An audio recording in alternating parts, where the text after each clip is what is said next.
Friends, in this module, let us attempt to understand the concept and idea of choreography in Bharatanatyam. Today, the term choreography is familiar to all in the context of dance. It has been made popular especially by the film industry in India.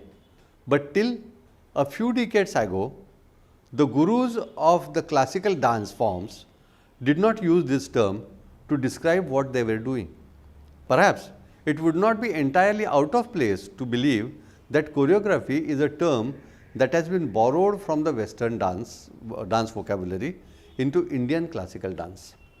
Also, the gradual shift from the solo to group work has popularized and established the term further in describing the activity of developing a dance work. One way of looking at it, that is choreography, is how William Forsyth describes it. According to him, choreography is about organizing bodies in space, or you are organizing bodies with other bodies in an environment that is organized. However, in the context of Indian classical dance forms, the above definition of choreography does not do justice to the many aspects involved in the making of a dance number, especially if we take it into account the traditional margam. In olden days, decades ago, the gurus would say, I have put together this jati, rather than I have choreographed this jati. The needs of absolute ownership of material was lacking in those times. Coming from a culture where oral traditions played a significant role in the transfer of knowledge and where anonymous artists created great piece of art, the sense of proprietorship and entitlement while being present was perhaps not overly pronounced. We look into wonderment at the architecture of ancient and medieval India. We marvel at the beauty of dancing figures intricately carved on the walls of temples. But we rarely even stop to think about the artist who made them. The times have changed, and all professional fields demand greater transparency and recognition of those generating creative content. Today, ownership and copyrights have gained great importance, which is also because creative material is easily accessible and the methods of teaching and learning have undergone significant changes. To explore the concept of choreography in the context of Bharatanatyam, we first need to understand the importance of traditional margam. The legendary dancer Bala Saraswati described the margam by comparing it to the architecture of South Indian temple. According to her, the traditional order of the Bharatanatyam recital is the correct sequence in the practice of this art for revealing the spiritual through the corporeal. The Bharatanatyam recital is structured like a great temple.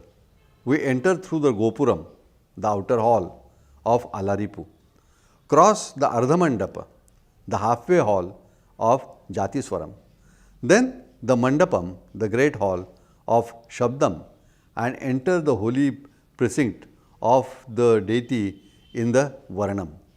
This is the space that gives the dancer expansive scope to reveal in the music, rhythm and moods of the dance. The Varnam is the continuum which gives ever-expanding room to the dancer to delight in her self-fulfillment by providing the fullest scope to her over creativity as well as to the tradition of the art. In dancing to Pada, one experiences the contentment, cool and the quiet of entering the sanctum from its external precinct. Dancing to the Padam is akin to the juncture when the cascading lights of the worships are withdrawn and the drum beats die down to the simple and solemn chanting of sacred verses in the closeness of the god. Then the Tillana breaks into movement like the final burning of the camphor accompanied by a measure of din and bustle. This conclusion, the devotee takes to his heart the God he has so far glorified outside, and the dancer completes the traditional order by dancing to the simple devotional verse. From the above quote, it is clear that each number in the Bharatanatyam repertoire requires to be approached differently.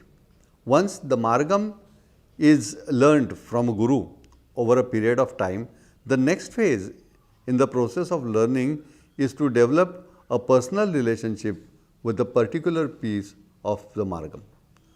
To make a piece his or her own is a challenge for the dancer. This requires an in-depth understanding of the piece, its music, rhythm, context, sequence, etc., which would then facilitate the dancer in attempting the improvise. Each artist adds something of his or her own to a dance number that may have been hundreds of years old. The dance form is like a flowing river. As students, we take from the river, and then the onus is also on us to give back to the river and make the flow richer.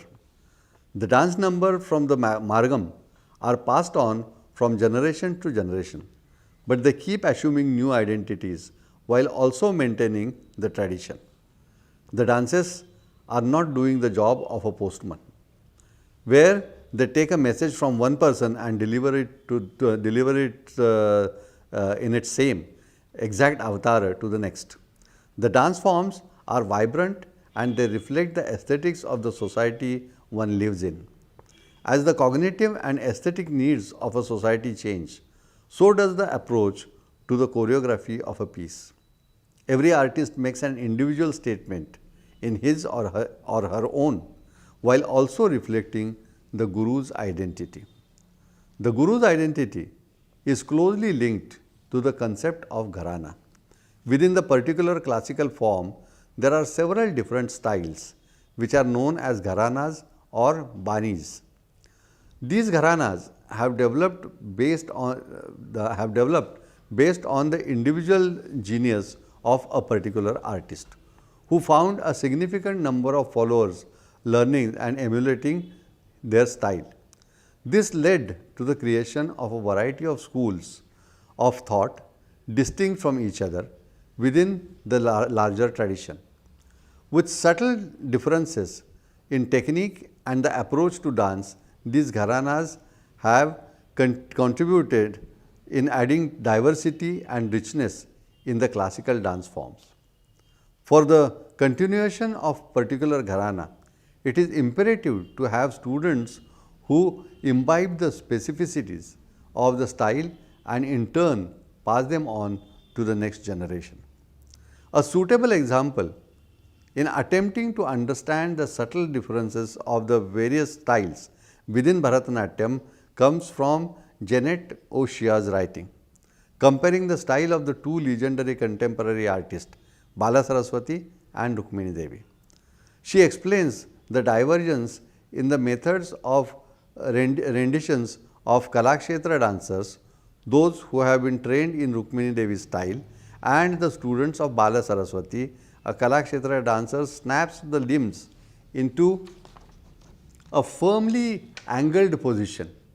A Bala Saraswati student eases them into a gently articulated gesture.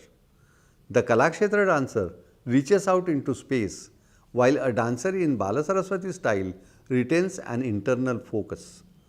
Bala Saraswati students likewise give a leisurely quality to the transitional movement, especially those of the hands and arms, while Devi's attention to accuracy encourages a staccato articulation of arms and head movements. In the contemporary scenario, it is difficult to find the distinction of the gharanas in dance performances. With the popularization and democratization of Bharatanatyam, dancers have had the freedom to learn under various gurus belonging to different gharanas. In this sense, the relevance of gharana has diminished over time. The dancers have managed to enhance their skills by taking different ideas and approaches from different teachers and then bringing them together in their choreography using their own intelligence.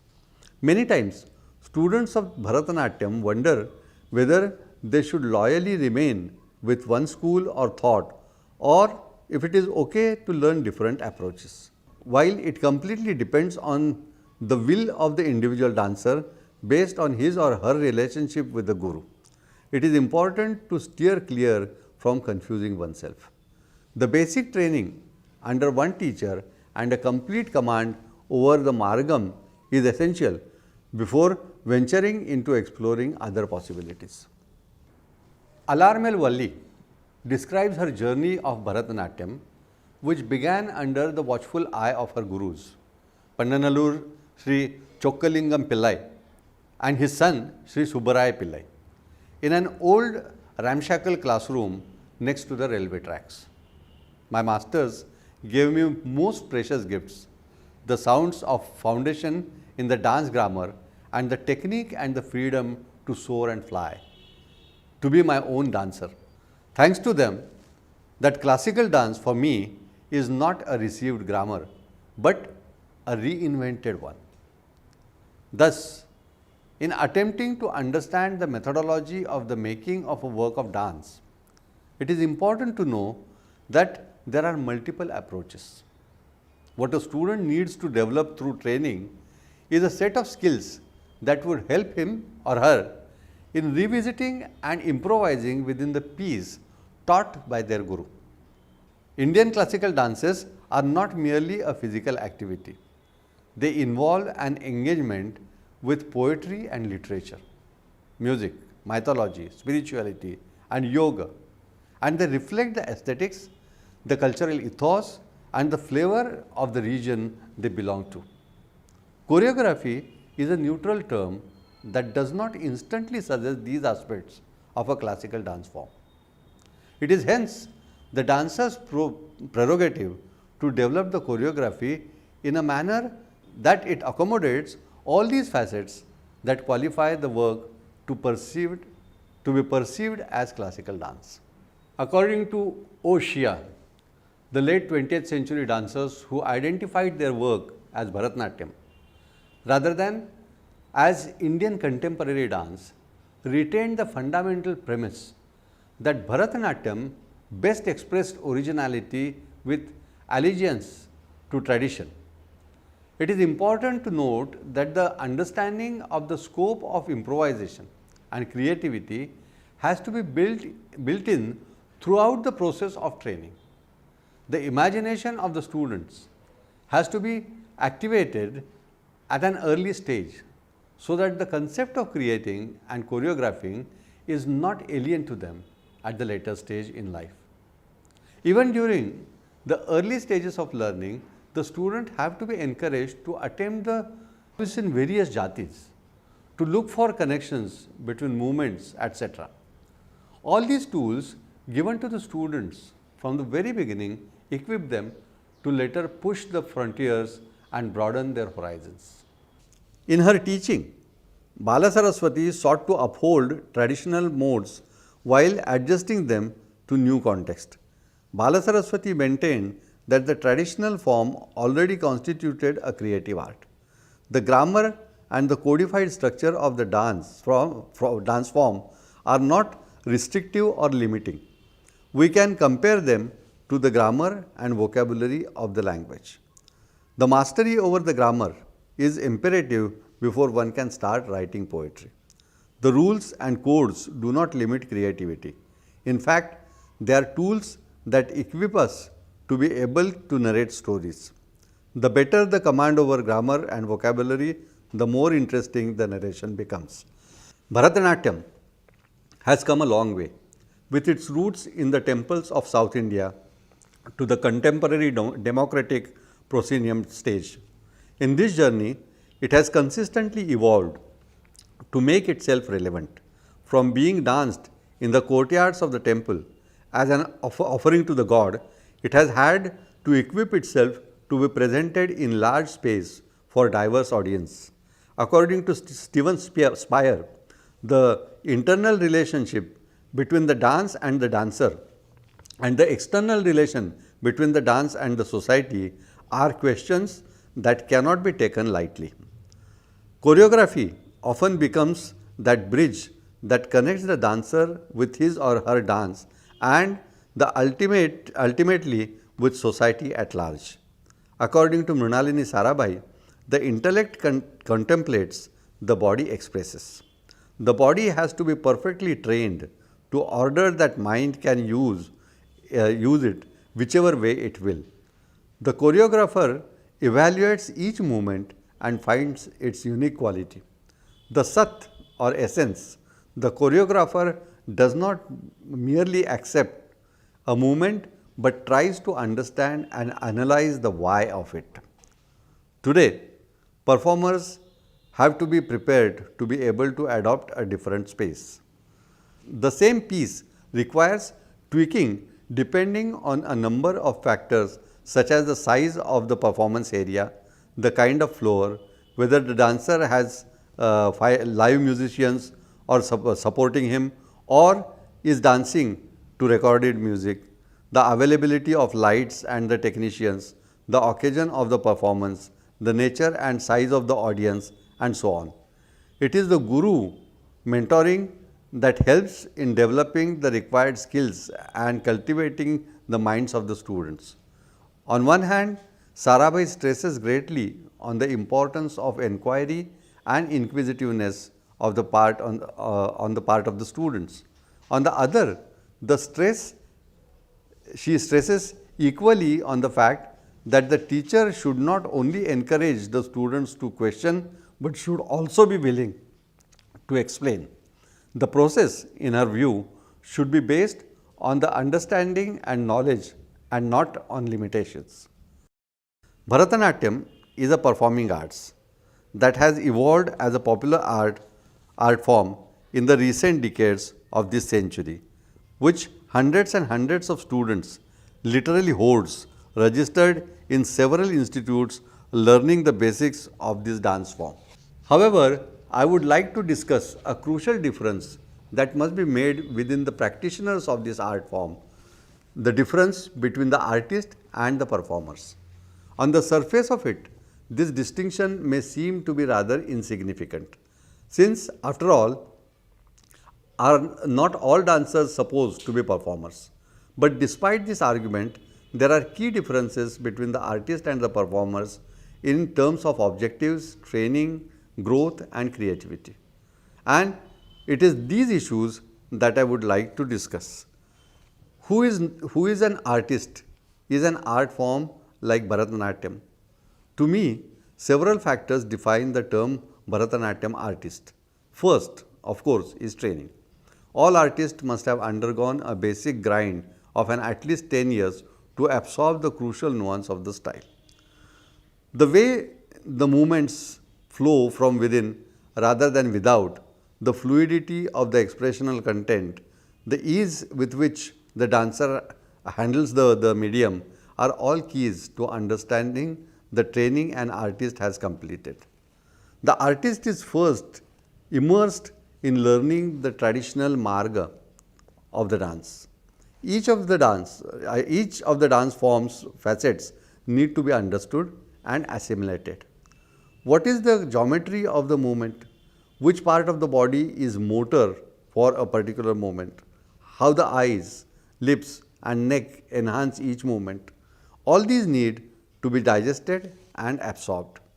But to that training, the artist adds newer dimensions like editing and bringing additionality, accurately expressed as innovations. What does this mean? Each dancer's body is unique and several movements taught in any standard syllabus of Bharatanatyam may be unsuited to the dancer's particular form. So, each artist has to work hard to individualize the training to suit his or her special circumstances. The ability not only to erase the ugly, but to intelligently add movements, gestures and hastamudras and references are important hallmarks of the artist.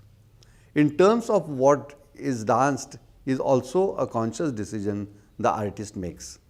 Some of the poetry and librettos used in the traditional repertoire are quite unsuited to the evolving role and vision of our society, especially in their gender dimensions.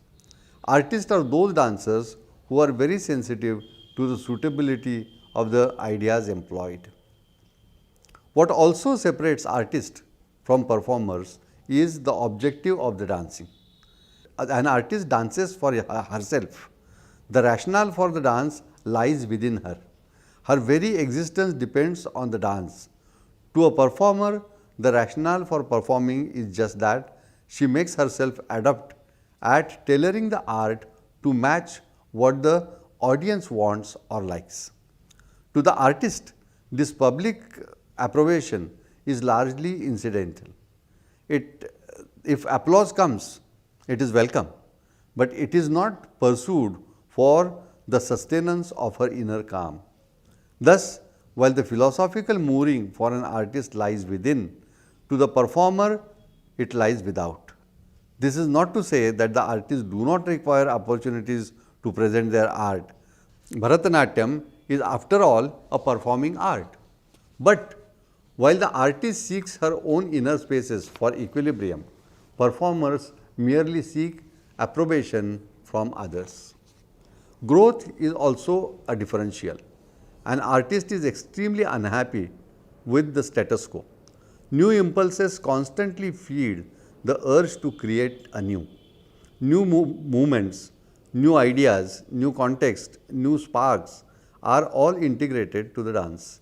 Each day is seen as a challenge, a fresh start, and similarly, each time a piece is danced, its dimensions vary, its emphasis changes, and its rasa evolves or is expressed at a different pace.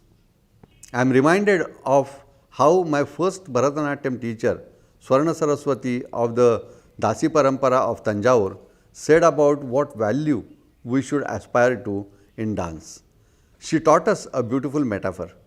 Shiva, it is said, she told us, delights to dance at the time of Pradosha, or that time of day when day merges into night. It is a time of shifting colors, of birds coming home to nest, when ambling cows return to their goshalas, creating mist of Godhuli, the dust. It is the moment of budding stars and the tranquility.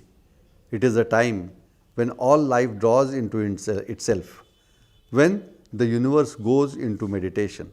That moment is the dearest to the prime yogi of the Hindu pantheon, Shiva. And his dance, the Pradosha Tandava, is seen as a symbol of polarities merging to create a holistic experience, a unity of activity and rest, of cognition and meditation, of the universe and the entelechy. It is the scene of Pradosha that Swarna Saraswati, my dance guru, enshrined in her dance and imparted to her artist students. Her own dance was a beautiful union of Satvika and Angika bhavas of expression and movement in Bharatanatyam. And learning from her was a unique experience. She emphasized that dance, especially Bharatanatyam, was a unique dance where the body moved around its axis. All movements in Bharatanatyam proceeds from a still center, both in physical and metaphysical terms, in the human frame. Space and time are thus internalized. Movements merge into one another like the changing colors of Pradosha. Emotions and feelings speed like homing birds and come to nestle in the human heart. Rasa sparkles like budding stars, and Shantam, peace, pervades the Rangabhumi and spills beyond its border to the minds of Rasikas, that is the spectator. This definition of artist and of the art form is still sacred, and newer students need to be made aware of this difference. The study process should not be aimed only towards performance, but should lead to deeper understanding of the dance as an art form. And this requires an understanding of the allied and related areas like music, poetry and aesthetics. But above all, dance must be a a compact with the dancer's inner resilience, the inner fount. Dance is not merely a performance. It is a view or vistas beyond. Dance is an experience through which the artist's soul is unfurled not to the audience but to the rasika, the connoisseur, and more so to our inner shivas. Friends, I am sure the teaching of these masters must have enriched your understanding of Bharatanatyam further, and you must have enjoyed it.